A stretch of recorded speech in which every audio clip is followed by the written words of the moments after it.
एक स्विच, दो इंसिडेंट्स और एविएशन का सबसे स्केरी सवाल, AI-171 क्रैश याद है?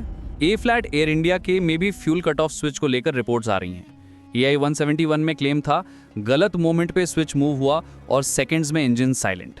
ए फ्लैट में भी रिपोर्ट्स आ रही हैं स्विच बिहेवियर को लेके कंसर्न्स, जो इन्वेस्टिगेशन का हिस्सा बन चुके हैं।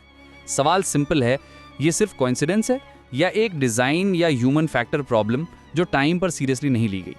एविएशन में कहते हैं accident shout, incidents whisper. London से बेंगलोर आ रही एयर इंडिया फ्लाइट में रिपोर्ट्स के मुताबिक fuel shut off switch 2 bar of position की तरफ गया। ये किसी पायलट कमांड के बिना हुआ, इसी वजह से एयरक्राफ्ट को प्रिकॉशन के तौर पर लैंड कराया गया। एक फ्लाइट याद आता है AI-171, जहां एक fuel cut off switch movement ने सेकंड्स में इंजन्स साइलेंट कर दिए थे। तो सवाल ये नहीं कि एक इंसिडेंट हुआ, सवाल ये कि क्या हम एक पैटर्न देख रहे हैं। एविएशन में रूल सिंपल हैं, छोटी वार्निंग्स को इग्नोर किया गया तो हिस्ट्री रिपीट होती। आसमान बिल्कुल शांत था, पर किसी को अंदाजा नहीं था कि आसमान में हिस्ट्री का सबसे बड़ा कत्ल लिखा जा चुका है। The 30th of September 1996, Kazakhstan airlines का बोइंग 737, सऊदी अरेबिया का बोइंग 747 दोनों अलग अलग रास्ते पर थे, पर एक छोटी सी गलती उन्हें एक ही पॉइंट पर ला दिया। एयर ट्रैफिक कंट्रोल ने वार्निंग दी, पर लैंग्वेज बैरियर, प्रेशर और कंफ्यूजन ने कुछ सेकंड्स में सब कुछ बदल दिया। और फिर आसमान ने उन मुसाफिरों को खुद में समा लिया।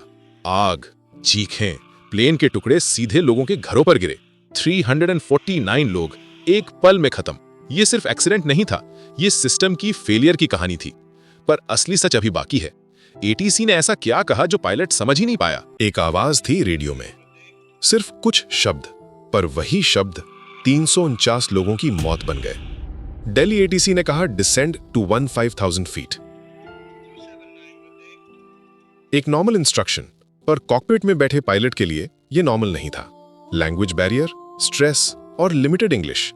पायलट ने 15,000 को गलत समझ लिया और प्लेन उससे ज्यादा नीचे आने लगा। उसी वक्त नीचे से कजाकिस्तान एयरलाइंस का प्लेन बिल्कुल सामने आ रहा था। दोनों पायलट्स को लग रहा था सब कंट्रोल में है, पर सच ये था टाइम खत्म हो चुका था। और क्या अगर एक शब्द और बोला जाता तो 349 जिंदगी बच सकती थी। 12 मार्च 2018, एक रूटीन फ्लाइट, लेकिन कुछ ही मिनट बाद इतिहास का एक दर्दनाक चैप्टर लिखा जाने वाला था। US बांग्ला एयरलाइंस की फ्लाइट 211 ढाका से उड़ी 71 लोगों के सपने लेकर। मंजिल काठमांडू का त्रिभुवन इंटरनेशनल एयरपोर्ट। लैंडिंग से थोड़ी देर पहले कॉकपिट में टेंशन बढ़ने लगा। ATC बार-बार इंस्ट्रक्शंस दे रहा था, लेकिन एयरक्राफ्ट सही रनवे पर अलाइन नहीं हो पा रहा था। पायलट की आवाज में घबराहट थी, अप्रोच अनस्टेबल हो चुकी थी और फिर एक जोरदार क्रैश। रनवे से बाहर और तुरंत आग की लपटें। 71 में से 51 लोग कभी घर वापस नहीं लौट पाए। इन्वेस्टिगेशन ने बताया कॉकपिट मिसकम्युनिकेशन, अनस्टेबल अप्रोच और पायलट की मेंटल स्ट्रेस ने इस ट्रेजेडी को जन्म दिया था। लेकिन सबसे बड़ा सवाल आज भी काफी लोग पूछते हैं, आखिरी 2 मिनट में कॉकपिट के अंदर ऐसा क्या हुआ था जो एक सेफ लैंडिंग को मौत में बदल गया? हर क्रैश के पीछे सिर्फ मशीन नहीं, इंसान की कहानी छुपी होती है। सबने सोचा यह सिर्फ एक क्रैश था, लेकिन कॉकपिट की रिकॉर्डिंग ने सच कुछ और ही बताया।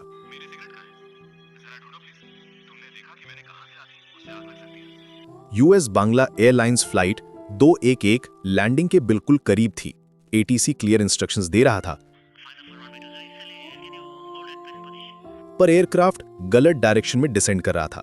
को पायलट वार्न कर रही थी अप्रोच अनस्टेबल है, लेकिन डिसीजन चेंज नहीं हुआ।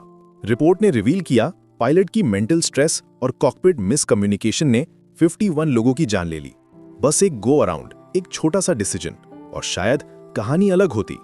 प्लेन मशीन से नहीं, इंसानी गलती से क्रैश हुआ था। इस तरह के कंटेंट्स के लिए चैनल को सपोर्ट करो।